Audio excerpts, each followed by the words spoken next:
نحمده ونصلي ونسلم على رسوله الكريم اما بعد فاعوذ بالله من الشيطان الرجيم بسم الله الرحمن الرحيم قال الله تبارك وتعالى في الكلام المجيد والفرقان الحميد انما يريد الله ليذهب عنكم الرجس اهل البيت ويطهركم تطهيرا قال النبي صلی اللہ علیہ وسلم فاطمۃ بدعۃ منی صدق اللہ مولانا العظیم وصدق رسولہ النبی الکریم ونحن علی ذلک لمن الشاہدین والشاکرین والحمد للہ رب العالمین الصلاۃ والسلام علیک یا رسول اللہ وعلی آلک واصحابک یا حبیب اللہ الصلاۃ والسلام علیک یا رسول اللہ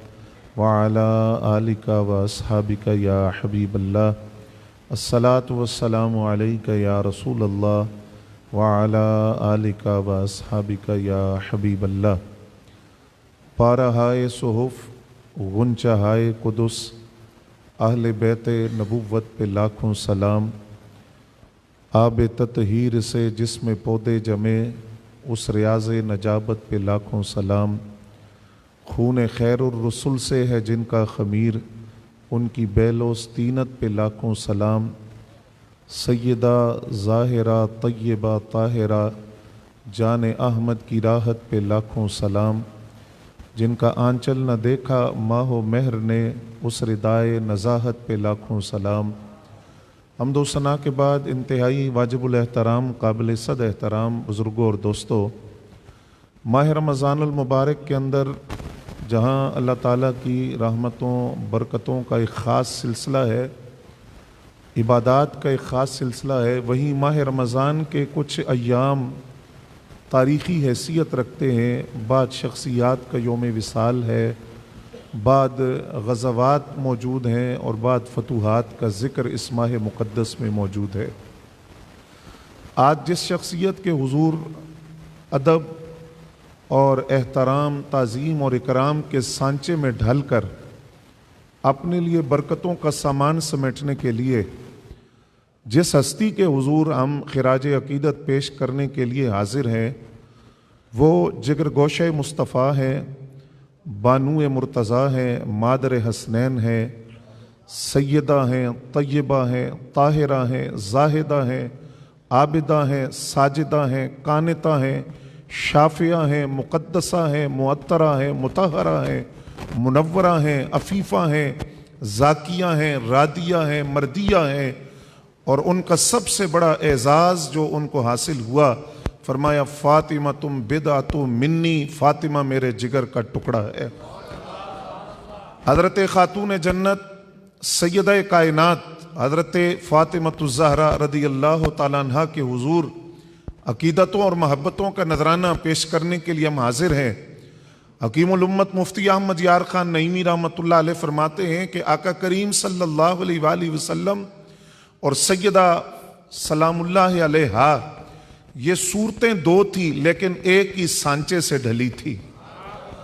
صورتیں دو تھی لیکن سیدہ طیبہ طاہرہ سلام اللہ علیہا کے چہرہ اقدس کو جنہوں نے دیکھا انہوں نے یہی کہا کہ نبی علیہ السلام کی کامل شبیہ جس ذات میں نظر آتی تھی وہ حضرت فاطمہ الزہرا رضی اللہ تعالیٰ عنہ کی ذات تھی۔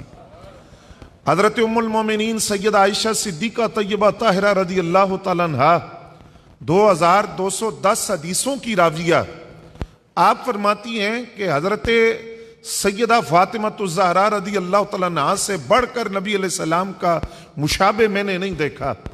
سیرت کے اندر، کردار کے اندر، گفتار کے اندر، اخلاق کے اندر، مسکراہٹ کے اندر، چلنے پھرنے کے اندر نبی علیہ السلام کی کامل شبیہ اگر کوئی تھی تو حضرت سیدہ فاطمہ الزہرا رضی اللہ تعالیٰ عنہ کی ذات تھی۔ آپ فرماتی ہیں نبی علیہ السلام کی خدمت میں تمام ازواج مطہرات حاضر ہیں، اتنے میں حضرت سیدہ فاطمہ الزہرا رضی اللہ تعالیٰ عنہ چلتی ہوئی نبی علیہ السلام سے ملنے کے لیے آئی تو دو باتیں سیدہ عائشہ پاک فرماتی ہیں۔ فرمایا پہلی بات حضرت سیدہ زہرا رضی اللہ تعالیٰ عنہ کا چلنا بالکل ایسا تھا جیسے حضور چلتے تھے۔ چال نبی علیہ السلام کی چال جیسی تھی. اور دوسرا فرمایا کہ جب وہ نبی علیہ السلام سے ملنے کے لیے آئیں تو آقا کریم صلی اللہ علیہ وسلم اپنی نشست سے اٹھ کر کھڑے ہو گئے اور آپ نے سیدہ کی پیشانی پر بوسہ دیا، ہاتھ پر بوسہ دیا، استقبال کیا، اور پھر سیدہ نے رضی اللہ تعالیٰ عنہا نے نبی علیہ السلام کے ہاتھ پر بوسہ دیا، اور نبی اکرم صلی اللہ علیہ وسلم نے حضرت خاتون جنت رضی اللہ تعالیٰ عنہا کو اپنی نشست پر اپنے ساتھ بٹھایا. ایک طرف تو یہ بیٹی سے پیار بھی تھا، اس معاشرے کے اندر جہاں بیٹیوں کو زندہ دفنایا جاتا تھا، دوسرا قیامت تک آنے والے ہر باپ کو پیغام تھا کہ تم بھی اپنی بیٹی کے ساتھ اس طرح محبت کیا کرو، تم بھی اپنی بیٹی کے ساتھ اس طرح اکرام سے پیش آیا کرو. نبی علیہ السلام کی چاروں شہزادیاں، حضور کو بڑی محبت تھی اپنی چاروں بیٹیوں سے. وہ حضرت سیدہ زینب رضی اللہ تعالیٰ عنہا ہوں، وہ حضرت سیدہ رقیہ رضی اللہ تعالیٰ عنہا ہوں، حضرت سیدہ ام کلثوم رضی اللہ تعالیٰ عنہا ہوں، یا نبی علیہ السلام کی سب سے چھوٹی لاڈلی صاحبزادی حضرت سیدہ فاطمہ الزہرا رضی اللہ تعالیٰ عنہا ہوں، چاروں سے محبت تھی. لیکن اہل سنت کا عقیدہ ہے کہ چاروں صاحبزادیوں میں سے حضرت سیدہ خاتون جنت فاطمہ الزہرا رضی اللہ تعالیٰ عنہا باقی صاحبزادیوں پر اس اعتبار سے فضیلت رکھتی ہے کہ نبی علیہ السلام کا نسب اور حضور کی نسل جس شہزادی سے چلی ہے وہ سیدہ فاطمہ الزہرا رضی اللہ تعالیٰ عنہا ہے. آقا کریم صلی اللہ علیہ وآلہ وسلم کی اولاد کون کہلاتی ہے؟ جو حضرت سیدہ زہرا اور مولا علی کی اولاد ہے. اور اس کا پس منظر کیا ہے اس کو سمجھنے کے لیے قرآن مجید کی سب سے مختصر سورت سورہ کوثر کو ہم دیکھتے ہیں، اور پوری سورت نہیں، ایک لفظ کوثر کو دیکھتے ہیں. کوثر کی تفسیر میں سیدہ زہرا کا ذکر موجود ہے. کوثر کی تفسیر کے اندر حضرت خاتون جنت کا ذکر موجود ہے، کیونکہ جو لفظ کوثر ہے اس کے مختلف معنی بیان ہوئے. بعد نے کہا اس سے مراد امت کی کثرت ہے، بعد نے کہا اس سے مراد علم کی کثرت ہے، بعد نے کہا حضور کے معجزات کی کثرت مراد ہے، بعد نے دیگر معنی مراد لیے. 60 کے قریب معنی ہیں جو مفسرین نے لکھے، لیکن کوثر کا ایک معنی ہے اولاد رسول کی کثرت. اور اس معنی کا پس منظر یہ ہے کہ نبی علیہ السلام کے اس وقت اکلوتے صاحبزادے حضرت ابراہیم رضی اللہ تعالیٰ عنہ حضور صلی اللہ علیہ وسلم کے صاحبزادے جب وہ دنیا سے رخصت ہوئے تو نبی علیہ السلام ان کو اپنے ہاتھوں پر اٹھا کر صحابہ کے سامنے تشریف لائے. حضور کی آنکھوں میں آنسو تھے، آپ رو رہے تھے، اور آپ کی زبان پر یہ لفظ تھے کہ میرا دل بھی غمگین ہے، آنکھیں بھی آنسو بہا رہی ہیں، لیکن میں اپنی زبان سے اللہ کی بارگاہ میں کوئی شکوہ اور شکایت نہیں کروں گا. ایک طرف منظر یہ تھا، دوسری طرف کافروں کے 4 بڑے سردار جن میں ولید بن مغیرہ تھا، عاص بن وائل تھا، کعب بن اشرف تھا، ابو جہل تھا. ان چاروں نے نبی علیہ السلام کو طعنہ دیا کہ آپ ابتر ہو گئے، آپ کی نسل منقطع ہو گئی. بیٹا مذکر اکلوتا ایک ہی تھا، اس وقت وہ اکلوتے تھے، یہ دنیا سے رخصت ہوئے. اب جب آپ کا اپنا وصال ہوگا دنیا میں اسلام کا نام لینے والا کوئی باقی نہیں رہے گا. نسب چلتا ہے مذکر اولاد سے، نسل چلتی ہے بیٹوں سے، تو بیٹا تو آپ کا ہے کوئی نہیں، نسب کیسے چلے گی؟ تو آپ ابتر ہو گئے، نسل معاذ اللہ منقطع ہو گئی. رب نے فرمایا حبیب آپ غم نہ کریں، آپ نے قل هو اللہ احد کہہ کر میری توحید کے ترانے پیش کرنے ہیں، نہ انا اعطیناک الکوثر کہہ کر آپ کی عظمت کے ڈنکے بجاؤں گا. دستور یہی ہے، لوگوں کا نسب بیٹوں سے چلتا ہے، نسل بیٹوں سے آگے بڑھتی ہے. حبیب آپ کا بیٹا مذکر اولاد بلوغت تک نہیں پہنچے، اس کی حکمت ختم نبوت ہے، باقی رہا مسئلہ نسل مصطفیٰ کا. حبیب لوگوں کی نسل اور نسب بیٹوں سے بڑھتا ہے. آپ کی خاطر میں قانون بدلتا ہوں، آپ کا نسب بیٹوں سے نہیں، آپ کا نسب آپ کی بیٹی سیدہ فاطمہ الزہرا سے آگے چلے گا. یہ اعزاز ہے حضرت سیدہ فاطمہ الزہرا سلام اللہ علیہا کا کہ آپ کی جو اولاد ہے اور مولا علی کی اولاد وہ نبی علیہ السلام کی اولاد شمار ہوتی ہے. اور حضور صلی اللہ علیہ وسلم کا نسب جس شہزادی سے آگے چلا وہ سیدہ فاطمہ الزہرا رضی اللہ تعالیٰ عنہا کی ذات ہے. اور پھر حضرت فاطمہ الزہرا رضی اللہ تعالیٰ عنہ کی ذات کے اوصاف جلیلہ کو ہم دیکھتے ہیں، کمالات کو دیکھتے ہیں. سخاوت بھی ہے، علم بھی ہے، علم بھی ہے، شجاعت بھی ہے، تقوی بھی ہے، عبادت بھی ہے، بہت ساری صفات جلیلہ. یوں کہیے کہ نبی علیہ السلام کے اوصاف جلیلہ کا عکس جمیل حضرت سیدہ فاطمہ الزہرا رضی اللہ تعالیٰ عنہا کی ذات ہے. لیکن بات اگر آپ کی سخاوت کی ہو، کیا کہنا آپ کی سخاوت کا. حضرت مولا علی المرتضیٰ شیر خدا رضی اللہ تعالیٰ عنہ فرماتے ہیں قبیلہ بنی سلیم کا ایک آدمی نبی علیہ السلام کی خدمت میں حاضر ہوا. اس نے کچھ نازیبا لفظ کہنے کی کوشش کی. حضرت فاروق اعظم رضی اللہ تعالیٰ عنہ اٹھے، اس کو پکڑ کر مارنا چاہا. نبی علیہ السلام نے فرمایا عمر اس کو چھوڑ دو، اس کو معاف کر دو، چھوڑ دو. حضرت فاروق اعظم نے جب اس کو چھوڑ دیا، نبی علیہ السلام کے قریب ہوا، آپ مجھے کلمہ پڑھائیں، میں آپ کے اخلاق سے متاثر ہوا ہوں، آپ مجھے دائرہ اسلام میں داخل کریں. کلمہ پڑھ لیا، مسلمان ہو گیا. پھر عرض کرنے لگا، حضور نے فرمایا تمہارے پاس مال کتنا ہے، دولت کتنی ہے؟ کہنے لگا قبیلہ بنی سلیم کے اندر 4000 آدمی ہیں، ان میں سے سب سے زیادہ غریب آدمی میں ہوں. نبی علیہ السلام نے فرمایا سواری کون دے گا؟ حضرت سعد بن عبادہ نے عرض کیا حضور میں اپنی سواری پیش کرتا ہوں. دستار کون دے گا؟ مولا علی المرتضیٰ نے عرض کیا حضور میں اپنی دستار دیتا ہوں. فرمایا کھانا کون دے گا؟ حضرت سلمان فارسی رضی اللہ تعالیٰ عنہ مختلف گھروں کے دروازوں پر گئے، یہاں تک کہ سیدہ زہرا سلام اللہ علیہا کے دروازے پر پہنچے اور آپ کی خدمت میں عرض کیا کہ ایک سائل ہے اور مہمان بھی آپ کے بابا کا ہے، کھانے کی طلب ہے. آپ نے فرمایا 3 دن سے تو میں خود فاقے سے ہوں اور خود میں نے کچھ نہیں کھایا. ہاں اتنی بات ضرور ہے، یہ میری چادر ہے، یہ میری ردا ہے، اس چادر کو لے جاؤ. وہ شمون نامی جو یہودی ہے اس کے پاس اس کو چادر کو رکھ کر وہاں سے جو لے کر اس سائل کی مدد کر دو. یہ محمد کے گھرانے والے ہیں، کچھ بھی ہو جائے ان کے دروازوں سے کبھی منگتا اور سائل خالی نہیں جانا چاہیے. یا رسول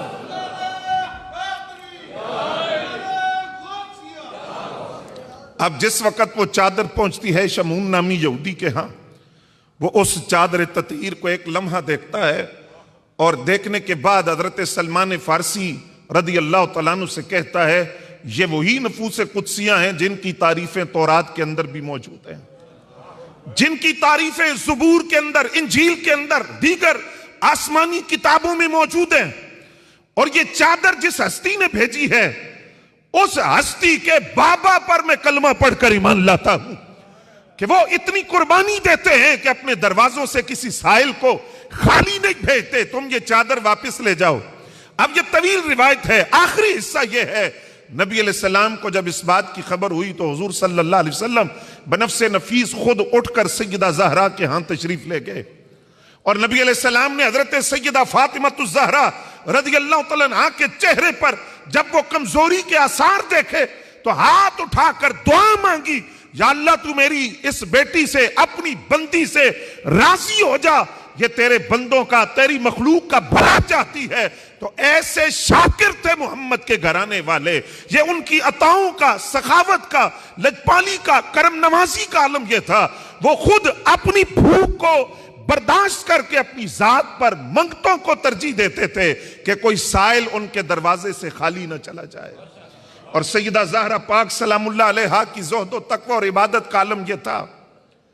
رات کو مصلی بچتا ہے، لوگ نرم و گداز بستر پر سو جاتے ہیں، یہ حضور کی شہزادی ہیں اور ملکہ کونین ہیں. یہ مصلی بچھا کر اللہ کے حضور قرآن کی تلاوت شروع کر دیتی ہیں. 2 رکعتوں کے اندر قرآن پڑھا جاتا ہے اور رات جب ختم ہونے کے قریب آتی ہے اور فجر کا وقت قریب ہونا چاہتا ہے تو رب کی بارگاہ کے اندر عرض کرتی ہیں یا اللہ تیری رات بڑی مختصر ہے، ابھی تو میرا قرآن پڑھنا بھی ختم نہیں ہوا تھا، ابھی تو میں نے قرآن پڑھنا شروع کیا تھا، رات ساری تلاوت قرآن میں بیت گئی. اور مولا علی المرتضیٰ فرماتے ہیں سیدہ کا طریقہ تھا چکی چلا رہی ہیں تو تب قرآن پڑھ رہی ہیں، ہانڈی پکا رہی ہیں تو تب قرآن پڑھ رہی ہیں، گھریلو کاموں میں مصروف ہیں تو زبان پر قرآن کی تلاوت جاری ہے. اور سیدہ پاک جب رات کو مصلی پر کھڑے ہو کر عبادت کرتی ہیں تو امام حسن مجتبی رضی اللہ تعالیٰ عنہ سے کسی نے سوال کیا کہ سیدہ دعائیں کیا مانگتی تھی؟ رات مصلی پر کھڑے ہو کر کس کے لیے دعا ہوتی تھی؟ لفظ سنیے کیسے لجپالوں کا گھرانہ ہے. کیسے سخیوں کا گھرانہ ہے. انہوں نے اپنی ذات کے لیے کبھی کچھ نہیں مانگا, اپنی ذات کے لیے کبھی کوئی سوال نہیں کیا. تو امام حسن مجتبی سے سوال ہوا, سیدہ دعا کیا کرتی تھی؟ امام حسن فرماتے میری والدہ کی اکثر دعا یہی ہوتی تھی, یا اللہ میرے بابا کے غلاموں کی خیر ہو, ان کی بخشش فرما دے, ان کی مغفرت فرما دے. یہ ایسے لجپال تھے. تو امام حسن فرماتے ان کی دعاؤں کا اکثر حصہ امت محمدیہ کے لیے مغفرت کی دعاؤں میں گزرتا تھا. اور سیدہ پاک کا ایک لقب ہے ام ابیہا, اپنے باپ کی ماں. آئیے ذرا اس کا پس منظر بھی دیکھتے ہیں, اس کا پس منظر بھی دیکھتے ہیں. اور اس کا پس منظر یہ ہے, اپنے باپ کی ماں. لقب کب ملا؟ جب سیدہ خدیجہ پاک 10 رمضان جن کا یوم وصال ہے, آپ تفصیلی ذکر سنیں گے, جب ان کے وصال کا وقت آیا تو نبی علیہ السلام کی خدمت میں عرض کیا کہ یہ جو میری شہزادیاں ہیں, سیدہ زینب ہوں یا سیدہ رقیہ یا سیدہ ام کلثوم, یہ بڑی صبر والی ہیں اور یہ صبر کے ساتھ حوصلے سے میری جدائی کو برداشت کریں گی, لیکن چونکہ زہرا بھی چھوٹی ہیں, عمر ان کی کم ہے, تو میری یہ وصیت ہے کہ اپنے سینے سے جدا نہیں کرنا, جدا نہیں کرنا. اور پھر یہ بھی کہ جو کردار میں نے آپ کی ذات کے لیے ادا کیا, تبلیغ اسلام کے سلسلہ میں, اشاعت اسلام کے سلسلہ میں, جو کردار بحیثیت بیوی میں نے نبھایا ہے, بحیثیت بیٹی وہی کردار حضرت سیدہ زہرا سلام اللہ علیہا آپ کے ساتھ وہ کردار نبھائیں گی. تو یہ 2 منظر میں نے آپ کو دکھانے ہیں. ایک منظر یہ ہے کہ آقا کریم صلی اللہ علیہ وآلہ وسلم تشریف فرما ہے, کفار نے آپ کے سر کے اندر خاک ڈالی تھی, مٹی ڈالی تھی. حضرت سیدہ زہرا سلام اللہ علیہا اپنے بابا جان کے سر سے وہ مٹی کے ذرات کو نکال رہی ہیں. وہ جو خاک کے ذرے ہیں ان کو نبی علیہ السلام کے سر سے نکال رہی ہیں اور ساتھ رو بھی رہی ہیں. فطرتی بات ہے, بیٹی باپ سے زیادہ محبت کرتی ہے, فطرتی لگاؤ ہوتا ہے نا بیٹی کا باپ کے ساتھ. اور یہ کائنات کے نبیوں کے امام کی بیٹی ہیں, آنکھوں میں آنسو ہیں, رو رہی ہیں, اور ساتھ وہ جو ریت کے ذرات ہیں, مٹی ہے, اس کو نکال رہی ہیں.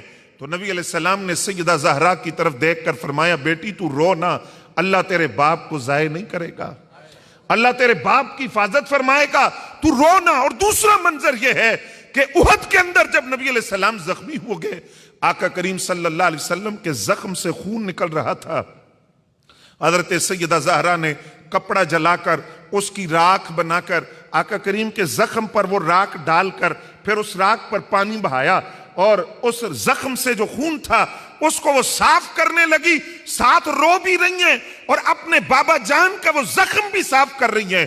اس موقع پر نبی علیہ السلام نے فرمایا فاطمہ تم ام ابیہا ہو, اپنے باپ کی ماں ہو, یعنی کردار جو تم نبھا رہی ہو اور اشاعت اسلام کے اندر جس طرح تم اپنے باپ کا دست و بازو بنی ہو, تم ام ابیہا اپنے باپ کی ماں ہو. اور وہ کردار جس کی خبر حضرت سیدہ خدیجہ رضی اللہ تعالیٰ عنہا نے دی تھی کہ وہی کردار سیدہ زہرا نبھائیں گی. سیدہ خدیجہ کے اس قول کی لاج رکھی ہے حضرت سیدہ فاطمہ الزہرا رضی اللہ تعالیٰ عنہا نے, وہی کردار نبھایا ہے جو حضرت سیدہ خدیجہ نے نبی علیہ السلام کے لیے نبھایا تھا. اور پھر حضرت سیدہ پاک کا یہ اعزاز ہے کہ جو نکاح کائنات انسانیت میں آپ کا ہوا ہے, ایسا نکاح پوری کائنات میں کسی کا نہیں ہوا. مسجد نبوی شریف ہے, رحماء بینہم کا عملی جلوہ ہے, آقا کریم صلی اللہ علیہ وآلہ وسلم کے یار وہاں حاضر ہے, حضرت صدیق اکبر ہیں, فاروق اعظم ہیں, اور غالباً حضرت سعد بن ابی وقاص ہے رضی اللہ تعالیٰ عنہ مجمعین, اور مولا علی بھی موجود ہے. مولا کائنات سے کہتے ہیں آپ نبی علیہ السلام سے رشتہ کیوں نہیں مانگتے؟ کس کا رشتہ؟ ان کی بیٹی سیدہ زہرا رضی اللہ تعالیٰ عنہا کا.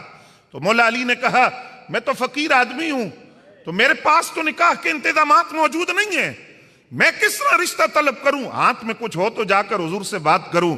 تو حضرت عثمان غنی تک خبر پہنچی اور حضرت صدیق اکبر نے بھی کہا علی یار کا دے ہستے ہوندے نے, آپ جائیں رشتہ مانگے, انتظام ہم کریں گے, ہم یار ہیں نا, دوست ہیں, رحماء بینہم کی عملی تصویر ہے, آپ رشتہ طلب کریں نبی علیہ السلام سے, انتظامات ہم کریں گے. مولا علی المرتضیٰ نبی علیہ السلام کی بارگاہ میں حاضر ہوئے. آقا کریم حضرت سیدہ ام سلمہ رضی اللہ تعالیٰ عنہا جو ام المومنین ہے, آپ کے گھر میں جلوہ فرما ہے, دروازے پر دستک ہوتی ہے. تو نبی علیہ السلام حضرت ام سلمہ سے فرماتے ہیں جاؤ دروازہ کھولو، علی دروازے پر آیا ہے۔ کہا حضور آپ کو پتا ہے؟ فرمایا ہاں میرا بھائی بھی ہے اور حبیب بھی ہے، دوست بھی ہے، دروازہ کھولو، علی آئے ہیں۔ جب مولا علی المرتضیٰ حاضر ہوئے، عرض کیا حضور میں اس لیے حاضر ہوا، میں آپ کی آغوش میں پلا ہوں نہ سرکار، آپ نے میری تربیت فرمائی ہے، میں نے تو آنکھ کھول کے پہلا جلوہ ہی جلوہ مصطفیٰ دیکھا ہے، اور پہلی خوراک بھی آپ کا لعاب دہن ہے، آپ نے تربیت فرمائی ہے، اب میں چاہتا ہوں حضور آپ کی سرپرستی مجھے اس انداز سے حاصل ہو جائے، آپ دامادی کا شرف بخش دے، اور سیدہ زہرا سلام اللہ علیہا کے ساتھ اگر میرا نکاح ہو جائے۔ سنیو ذرا لفظ سننا نبی علیہ السلام دے، آقا کریم نے فرمایا علی زہرا کے بڑے رشتے آئے، نیک خصلت لوگوں کے رشتے آئے، لیکن میں انتظار کر رہا تھا سیدہ زہرا کا رشتہ لے کر وہ آئے جس کے لیے اللہ نے مجھ سے کہا ہے کہ میں نے اپنی بیٹی کا نکاح اس سے کرنا ہے، اور علی وہ تو ہے جس کے لیے اللہ نے مجھے حکم دیا ہے۔ اور فرمایا علی رضی اللہ تعالیٰ عنہ کرم اللہ تعالیٰ وجہ الکریم، میں اپنی بیٹی کا نکاح زمین پر آج تیرے ساتھ کرنے لگا ہوں، آسمانوں پر یہ نکاح پہلے ہو چکا ہے۔ عرض کیا حضور کیسے ہو چکا ہے؟ فرمایا جبریل حاضر ہوئے، سنیے گا ذرا، ایسا نکاح کائنات انسانیت میں کسی کا نہیں ہوا۔ جبریل حاضر ہوئے اور مجھے یہ خبر دی کہ اللہ فرماتا ہے کہ ہم نے آسمانوں میں آپ کی بیٹی کا نکاح علی سے کر دیا ہے، آپ زمین پر کر دیں۔ لیکن اس نکاح کی تفصیل یہ ہے کہ فرمایا جب اللہ نے وہ نکاح کیا سیدہ زہرا کا مولا علی سے، تو کیا ہوا کہ حوران بہشت کو اور فرشتوں کو حکم دیا کہ چوتھے آسمان پر بیت المعمور کے پاس سارے جمع ہو جاؤ۔ سارے وہاں جمع ہوئے، شجر طوبہ کو، جنتی درخت کو ہیروں کے ساتھ، جواہرات کے ساتھ، موتیوں کے ساتھ جڑ دیا گیا، بھر دیا گیا، اور تمام فرشتوں سے کہا کہ بیت المعمور کے دروازے کے پاس جمع ہو۔ وہاں بیت المعمور کے دروازے پر ممبر رکھا گیا، اور اس ممبر پر، یہ ممبر وہی تھا حضرت آدم علیہ السلام کو تمام اشیاء کا علم سکھانے کے بعد، علم دینے کے بعد آدم علیہ السلام اس ممبر پر جلوہ فرما ہوئے۔ اس ممبر کو بیت المعمور کے دروازے پر رکھا گیا، اور راہیل نامی فرشتے کو حکم دیا گیا کہ تم اللہ کی حمد و ثنا بیان کرو۔ اس راہیل نامے فرشتے نے اللہ کی ایسی حمد و ثنا بیان کی ہے کہ فرمایا فلک ہو یا عرش ہو وہ جھوم اٹھا اللہ کی ایسی تعریف سن کر۔ اور پھر رب نے جبریل امین کو وحی فرمائی کہ جبریل میں نے علی کا نکاح فاطمہ کے ساتھ کر دیا ہے آسمانوں پر، اب تم میرے حبیب کے پاس جا کر اطلاع دو کہ زمین پر اب وہ نکاح کر دیں۔ اس کے بعد اگلی اس روایت کے لفظ سنیے، فرمایا جب یہ نکاح ہو گیا تو اللہ نے حکم دیا کہ شجر طوبہ کو حرکت دو، اس درخت کو ہلاؤ۔ جب اس درخت کو حرکت دی گئی تو اس سے موتی اور جواہرات جو گرے، تو رب نے حوران بہشت کو حکم دیا کہ یہ تم چن لو، یہ علی اور فاطمہ کے نکاح کی خوشی میں تقسیم کیے جا رہے ہیں، ان کو تم زمین سے اٹھا لو۔ اور پھر جب جبریل امین حاضر ہوئے تو یہ بھی فرمایا کہ علی کا نکاح فاطمہ رضی اللہ تعالیٰ عنہا کے ساتھ ہو گیا۔ اللہ فرماتا ہے آپ کو اس پاکیزہ ملن کی بھی مبارکباد ہو، اور اس پاکیزہ ملن کے نتیجے میں اللہ جو دو شہزادے آپ کو عطا کرے گا، ایک کا نام حسن اور دوسرے کا نام حسین ہوگا، جو بڑے ستھرے کردار کے ہوں گے، رب ان کی مبارکباد بھی پیش کرتا ہے۔ آپ توجہ فرمائیے، کیا شان ہے سیدہ زہرا پاک کی، کیا شان ہے حضرت سیدہ فاطمہ رضی اللہ تعالیٰ عنہا کی کہ ایسا نکاح کائنات انسانیت میں کسی کا نہیں ہوا۔ اور یہ سیدہ طیبہ طاہرہ سلام اللہ علیہا یہ کیسی لجپال ہیں، اور نبی علیہ السلام کے ساتھ ان کی محبتوں اور عقیدتوں کا عالم یہ کیا ہے۔ آپ جانتے ہیں کہ حضرت عثمان غنی رضی اللہ تعالیٰ عنہ کا یہ معمول تھا، آپ نبی علیہ السلام کو گھر دعوت پر بلا کر قدم گنا کرتے تھے۔ لوگوں نے اس کی وجہ پوچھی تو فرمایا کہ میں جب نبی علیہ السلام کو دعوت پیش کرتا ہوں، حضور دعوت قبول کر لیتے ہیں، تو جتنے قدم نبی علیہ السلام میرے کاشان اقدس تک اٹھاتے ہیں، میں ہر قدم کے بدلے شکرانے کے طور پر ایک غلام آزاد کرتا ہوں، شکرانے کے طور پر ایک غلام آزاد کرتا ہوں، یعنی جتنے قدم اٹھتے ہیں اتنے غلام آزاد ہوتے ہیں۔ مولا علی المرتضیٰ کرم اللہ تعالی وجہ الکریم ایک مرتبہ گھر تشریف لائے، کچھ پریشانی کے آثار سیدہ زہرا نے دیکھے تو پوچھا وجہ کیا ہے؟ فرمایا وجہ یہ ہے کہ آج حضرت عثمان غنی رضی اللہ تعالیٰ عنہ نے دعوت کی ہے، میرا بھی دل چاہتا ہے ہم حضور کی دعوت کریں۔ تو فرمایا دعوت کریں۔ فرمایا مسئلہ یہ غلام کہاں سے آئیں گے، غلام کیسے آزاد کریں گے؟ حضرت سیدہ زہرا سلام اللہ علیہا آپ نے فرمایا آپ دعوت کریں، دعوت کریں، نبی علیہ السلام کو بلائیں، اس کا انتظام بھی ہو جائے گا۔ کھانا پک گیا، دعوت ہو گئی، نبی علیہ السلام اپنی لخت جگر کے ہاں تشریف لائے، اور جیسے حضور صلی اللہ علیہ وسلم حضرت سیدہ زہرا رضی اللہ تعالیٰ عنہا کے گھر جلوہ فرما ہوئے تو فرمایا کہ زہرا اس وقت تک روٹیاں نہیں پکانی جب تک میں آٹے پر ایک نگاہ ڈال نہ لوں اور ہانڈی کو ایک نگاہ دیکھ نہ لوں۔ پھر نبی علیہ السلام کا لعاب دہن اور وہ نگاہ ناز جس سے کھانے میں اتنی برکت پیدا ہوئی کہ صحابہ نے بھی کھایا، بچ گیا، پڑوس میں بھی تقسیم کیا گیا، دعوت ہو گئی۔ اگلا مرحلہ ہے ہر قدم کے بدلے غلام آزاد کرنے کا، تو سیدہ زہرا نے مصلی اٹھایا اور ایک کونے میں تشریف لے گئی، اللہ کے حضور سر سجدے میں رکھا، یا اللہ تو جانتا ہے ہمارے پاس تو غلاموں کی طاقت نہیں ہے، علی فقیر آدمی ہے، غلاموں کی طاقت نہیں ہے، اللہ میں تیری بارگاہ میں عرض کرتی ہوں کہ علی کا دل نہ ٹوٹ جائے، تو اس معاملے پر کرم فرما اور میری درخواست کو قبول فرما کہ علی کا دل نہ ٹوٹے۔ ان کی خواہش ہے کہ نبی علیہ السلام کے ہر قدم پر غلام آزاد ہو۔ ادھر سیدہ زہرا سجدے میں ہے اور ادھر سید الملائکہ نبی علیہ السلام کی خدمت میں حاضر ہو کر عرض کرتے ہیں، اللہ کریم فرماتا ہے کہ آپ جتنے قدم اٹھا کر آج اپنی بیٹی کے گھر میں دعوت پر تشریف لائے ہیں، آپ کے ہر قدم کا بدلہ اللہ نے 1000 گناہگاروں کو جہنم سے نکال کر جنت میں بھیجنے کا وعدہ فرمایا ہے۔ یہ سیدہ زہرا ہیں، جب بھی مانگتی ہیں اپنی ذات کے لیے کچھ نہیں مانگتی، یہ نبی علیہ السلام کی وہ لخت جگر، جن کی عطا، جن کی سخا، جن کا کرم، جن کی لجپالی کا عالم یہ ہے، وہ اپنے بابا کے غلاموں کی خیر مانگتی ہیں، ان کے لیے بخشش اللہ کی بارگاہ سے طلب کرتی ہیں۔ اور پھر سیدہ زہرا سلام اللہ علیہا کی ذات وہ ذات ہے۔ نبی علیہ السلام نے صحابہ سے سوال کیا، فرمایا مرد کے لیے اور عورت کے لیے بہترین بات کیا ہے کہ دونوں فتنے سے محفوظ ہو جائیں، دونوں فتنے میں نہ پڑیں۔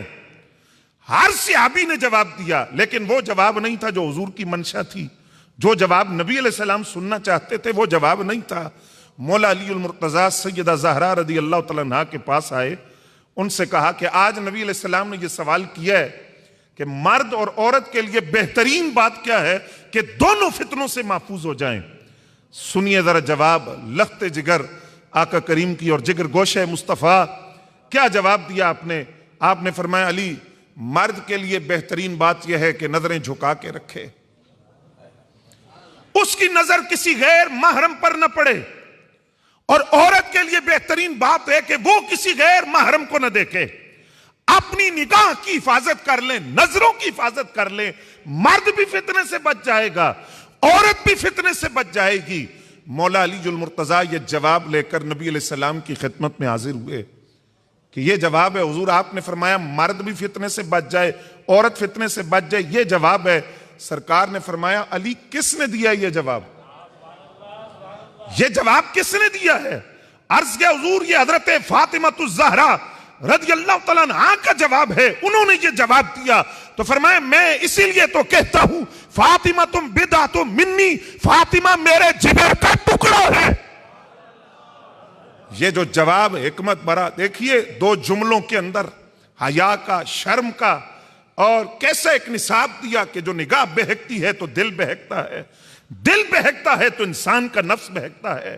شرم و حیا کے حوالہ سے کتنا بھرپور ایک جواب تھا، اور پھر ایسا نہیں کہ یہ صرف عملی بات، ایک قولی بات تھی، زبان سے کہی ہوئی بات۔ ان کی شرم و حیا اور پردے کا عالم یہ تھا کہ وصیت کی کہ جنازہ رات کی تاریکی میں اٹھے، کوئی غیر محرم میرے جنازے کی طرف نہ دیکھے، اور غسل کر کے خود آپ قبلہ کی طرف منہ کر کے لیٹ گئیں، اور حضرت ام سلمہ رضی اللہ تعالیٰ عنہا سے فرمایا کہ علی آئیں تو ان کو اطلاع دے دینا، غسل میں نے کر لیا ہے، سطر کو نہ کھولا جائے۔ اور پھر حضرت اسماء بنت امیس رضی اللہ تعالیٰ عنہا سے فرمایا کہ کوئی ایسی صورت ہو کہ میرا جنازہ بھی پردے میں اٹھے، جنازہ پردے میں اٹھنا چاہیے، کوئی غیر محرم میرے جنازے کی طرف نہ دیکھے۔ تو انہوں نے کہا میں نے حبشہ میں دیکھا ہے وہاں جب کوئی فوت ہو جاتا ہے کوئی خاتون تو وہاں کھجور کے خشک تنوں کے ساتھ ایک جنازے کی چارپائی پہ چھت بنائی جاتی ہے، ڈولی نما صورت بن جاتی ہے، اس میں پھر میت نظر نہیں آتی۔ آپ نے فرمایا میں وصیت کرتی ہوں میرا جنازہ اسی طرح اٹھے۔ یہ تاریخ اسلام کا پہلا جنازہ ہے جو اس صورت میں اٹھا ہے، جہاں کھجور کے خشک تنوں کے ساتھ چھت بنا کر ڈولی بنا کر حضرت سیدہ زہرا سلام اللہ علیہا کا جنازہ اٹھایا گیا، اور اس طرح اٹھایا گیا کہ کوئی غیر محرم اس جنازے کو نہ دیکھ سکے۔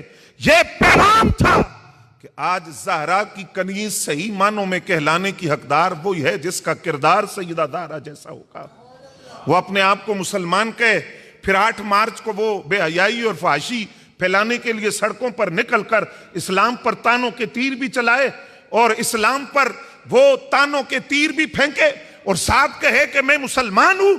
جو مسلمان ہوتی ہے اسلام کی بیٹی، اس کے کردار سے سیدہ زہرا کے کردار کی خوشبو آتی ہے۔ وہ شرم، وہ حیا اور وہ غیرت، اس کی خوشبو مسلمان بیٹی کے کردار سے آنی چاہیے، جو کردار حضرت سیدہ زہرا رضی اللہ تعالیٰ عنہا کا تھا کہ میرا جنازہ بھی کوئی غیر محرم نہ دیکھے، جنازے کا بھی پردہ ہونا چاہیے۔ اسی لیے تو اعلیٰ حضرت فرماتے ہیں سیدہ زہرا وہ ہیں جن کے گھر میں سورج کی کرنیں بھی جھانک کر نہیں دیکھتی تھی، جبریل بھی بے اجازت نہیں آتے تھے، ان کی شرم و حیا کا عالم یہ تھا۔ اور فرمایا یہ وہی شرم و حیا ہے کل یہ میدان حشر میں آئیں گی، آواز دی جائے گی اے اہل محشر اپنے سروں کو بھی جھکاؤ اور نظروں کو بھی جھکاؤ، محمد عربی صلی اللہ علیہ وسلم کی بیٹی فاطمہ بنت محمد تشریف لا رہی ہے۔ یہ اعزاز سیدہ زہرا رضی اللہ تعالیٰ عنہا کو ملے گا۔ نظروں کو جھکا لو، سروں کو جھکا لو، سیدہ زہرا رہی ہیں، نظریں بھی جھکیں گی، سر بھی جھکیں گے۔ 70,000 حوروں کے جھرمٹ میں سیدہ زہرا بجلی کی طرح پل صراط کو پار کر جائیں گی۔ ایک تعارف اقبال نے کروایا، اسی پر میں بات کو سمیٹتا ہوں، بڑا دل نشین تعارف اقبال نے کروایا۔ اقبال کہتے ہیں پتہ کون ہے سیدہ زہرا؟ کہتے ہیں مریم از یک نسبت عیسیٰ عزیز تر۔ حضرت مریم علیہ السلام کی فضیلت کی ایک وجہ ہے کیا؟ کہ وہ حضرت عیسیٰ علیہ السلام کی والدہ ہے۔ ان کی فضیلت کا یہ ایک سبب ہے، وجہ ہے، وہ نبیہ نہیں ہے، ولیہ ہے، اور اعزاز ایک ان کا یہ ہے کہ وہ حضرت عیسیٰ علیہ السلام کی والدہ ہیں۔ اگلا جملہ سنیوں سننا تے سبحان اللہ کہنا تمہاری مرضی ہے۔ اقبال نے کمال کیا، کہتے ہیں اسے نسبت حضرت زہرا عزیز، حضرت مریم کی عزت و مقام کی ایک سبب ہے اور سیدہ زہرا کی فضیلت کی 3 نسبتیں ہیں۔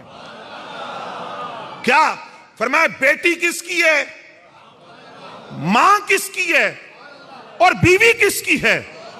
بیٹی کس کی ہے؟ فرمایا نور چشم رحمت للعالمین، وہ جو سارے جہانوں کے لیے رحمت ہیں، ان کی آنکھوں کا جو نور ہے اسے سیدہ فاطمہ الزہرا کہا جاتا ہے۔ امام اولین و آخرین، ان کے بابا کون ہیں جو اولین کے بھی امام ہیں، آخرین کے بھی امام ہیں، نبیوں میں پہلے بھی ہیں اور آخر بھی ہیں، ان کی بیٹی کو سیدہ فاطمہ کہا جاتا ہے۔ اور فرمایا پتہ بیوی کس کی ہے؟ بانو تاجدار حل عطا، یہ تاجدار حل عطا کی زوجہ ہیں، فاتح خیبر کی، سبحان اللہ کی آواز آئے نا، فاتح خیبر کی زوجہ ہیں، اور یہ باب مدینۃ العلم کی زوجہ ہیں، یہ مولا علی المرتضیٰ کی زوجہ ہیں، مرتضیٰ مشکل کشا شیر خدا کی زوجہ ہیں۔ اور فرمایا پتہ ہے ماں کس کی ہیں؟ مادر مرکز پرکار عشق، فرمایا جب وہ جو پرکار ہوتی ہے نا، دائرہ بناتے ہیں، عشق کی جو پرکار ہے، عشق کی جو پرکار ہے، اس عشق کی پرکار کا جو مرکز ہے، اس مرکز کی ماں ہے سیدہ زہرا۔ لیکن سوال یہ ہے وہ جو عشق کی پرکار کا مرکز ہے وہ کون؟ اقبال کہتا ہے وہ امام حسن مجتبیٰ ہے، ان کی والدہ حضرت سیدہ فاطمہ الزہرا ہیں، مادر کاروان سالار عشق۔ اقبال کہتا ہے وہ جو عشق کے قافلے کا سالار ہے، جس نے عشق و مستی میں پورا کنبہ لٹا کر نانے کا دین بچایا تھا، اس کی ماں بھی سیدہ فاطمہ الزہرا سلام اللہ علیہا۔ کتنی نسبتیں ہیں۔ اور آخری بات سنیے اقبال کی، کمال کیا، اسی پر بات ختم کرتے ہیں۔ اقبال کہتا ہے اگر شریعت کی پابندی نہ ہوتی، میرے پاؤں میں حکم رسول کی زنجیر نہ ہوتی، تو اقبال کہتا ہے وہ مقام سیدہ زہرا کا کہ میں قبر فاطمۃ الزہرا کا طواف کرتا تھا، میں سیدہ زہرا کی قبر کا طواف کرتا اگر شریعت کی پابندی نہ ہوتی۔ شریعت کی پابندی ہے، ورنہ پابندی نہ ہوتی تو قبر کا طواف کرتا، اور جس زمین پر تربت ہے سیدہ زہرا کی اس زمین پر میں سجدے کرتا اگر شریعت کی پابندی نہ ہوتی۔ یہ مقام سیدہ زہرا سلام اللہ علیہا کا وہ کرم کا مخزن، سخا کا مرکز، بولو نا سبحان اللہ۔ کرم کا مخزن، سخا کا مرکز، عطا سراپا جناب زہرا، نبی کی صورت، نبی کی سیرت، نبی کا نقشہ جناب زہرا، رسول اعظم کی پیاری دختر، شہید اعظم کی پاک مادر، جناب شیر خدا کی بانو، جنا کی ملکہ جناب زہرا، تمام حوریں کنیز ان کی غلام، ان کے سبھی فرشتے، مگر چلاتی ہیں خود ہی چکی، کرم کا دریا جناب زہرا، وما علینا الا البلاغ۔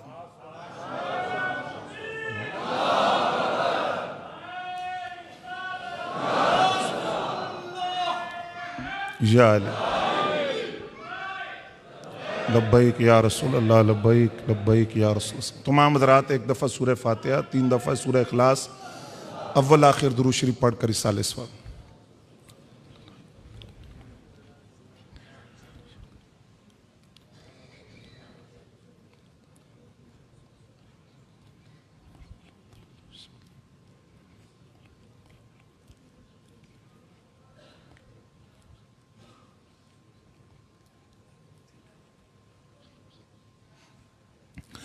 الحمدللہ رب العالمین والعاقبۃ للمتقین والصلاة والسلام علی سید الانبیاء والمرسلین اللہم ربنا تقبل منا انک انت السمیع العلیم وتب علینا انک انت التواب الرحیم۔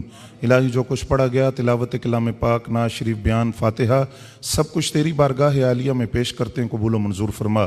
اس کا ثواب تمام انبیاء کرام کی ارواح مقدسہ کو عطا فرما، بالخصوص نبی اکرم نور مجسم صلی اللہ علیہ وآلہ وسلم کی روح مبارکہ کو اس کا ثواب عطا فرما۔ سرکار دو عالم صلی اللہ علیہ وآلہ وسلم کے وسیلہ جلیلہ سے تمام صحابہ کرام، صحابیات، ازواج مطہرات، اہل بیت اطہار کی ارواح کو اس کا ثواب عطا فرما، بالخصوص خاتون جنت سیدہ کائنات حضرت سیدہ فاطمۃ الزہرا رضی اللہ تعالیٰ عنہا کی روح مبارکہ کو اس کا ثواب عطا فرما۔ ماہ رمضان میں جتنی شخصیات کا وصال ہوا ان کی ارواح کو اس کا ثواب عطا فرما۔ الہی اس محفل پاک کا تصدق، بیماروں کو شفا عطا فرما، بے اولادوں کو اولاد عطا فرما، مقروضوں کو قرض کے بوجھ سے خلاصی عطا فرما، ملک پاکستان کو استحکام اور ترقی عطا فرما، غزہ کے فلسطین کے مسلمانوں کی الہی مدد فرما، ظالموں کے ظلم سے انہیں نجات عطا فرما۔ الہی ہمیں اپنی ہر آزمائش سے محفوظ فرما، آقا کریم صلی اللہ علیہ وسلم کی شفاعت نصیب فرما، آقا کریم صلی اللہ علیہ وآلہ وسلم کی چادر رحمت کا سایہ نصیب فرما۔ ان پروگراموں کے روح رواں حاجی شفیق کیلانی صاحب کے لیے دعا فرمائے، اللہ نے صحت اور تندرستی عطا فرمائے، مجلس منتظمہ کو ان پروگراموں کی مزید برکت و خیر عطا فرمائے۔ وصلی اللہ تعالی علی خیر خلقہ ونور عرشہ سیدنا و مولانا محمد وعلی آلہ و اصحابہ اجمعین۔